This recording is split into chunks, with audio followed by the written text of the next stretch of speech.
માતાજી Barad farm house Barula Gir. હવે આજે રવિવાર અને ઇફકો કંપની દ્વારા મને ધરા અમૃત ગોલ્ડ જે દાણાદાર ખાતર આવે છે, જે 10 કિલોની આ બેગ આવે છે અને એ 2.5 વીઘામાં આપણે એ નાખી શકાય। આ રીતના આપણે છંટકાવ કરી શકીએ। રેતી અને એમનેમ ડાયરેક્ટ દાણાદાર છે એટલે ડાયરેક્ટ પણ કરી શકીએ।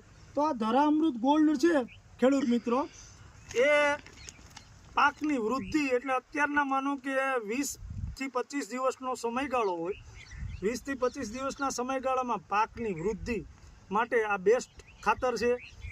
અને એમાં એમિનો એસિડ, માઇક્રોન્યુટ્રિયન્ટ અને જે જમીનની પીએચ હોય 6.5 થી 7.5 પીએચ એ મેન્ટેન રાખે અને આ ખાતર આપણે છાંટી શકાય। અને આ ધરા અમૃત ગોલ્ડ છે એ કોઈ રાસાયણિક ખાતરમાં નથી આવતું, ઓર્ગેનિક ફોર્મમાં પણ આ આવે છે અને આમાં સીવીડ એક્સટ્રેક્ટ થયેલું છે, એટલે કે જે દરિયાઈ શેવાળ છે એનું કન્ટેન્ટ પણ સીવીડ એક્સટ્રેક્ટ અને હ્યુમિક એસિડ અને સીવીડ એક્સટ્રેક્ટ એટલે સીવીડ જે લીલ જેવું હોય એ આ ખાતરમાં એડ થયેલું છે એનું કન્ટેન્ટ। અને આમાં amino acid totally organic carbons available આ ખાતરમાં છે ધરા અમૃત ગોલ્ડમાં।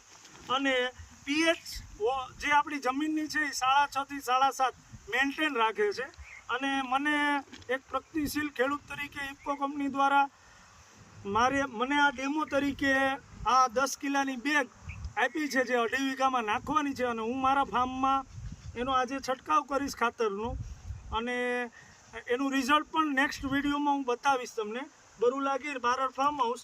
અને આની પહેલાં જ્યારે સીડ ટ્રીટમેન્ટ કરી ત્યારે પણ ઇફકો કંપની દ્વારા નેનો ડીએપી બાયો ફર્ટિલાઇઝર જે આ તમે મગફળી જોઈ શકો એ મગફળીમાં આપ્યું હતું આપણે બાયો ફર્ટિલાઇઝર જે સીડ ટ્રીટમેન્ટમાં, અને નેનો ડીએપી જે આપ્યું હતું એ તમે જોઈ શકો।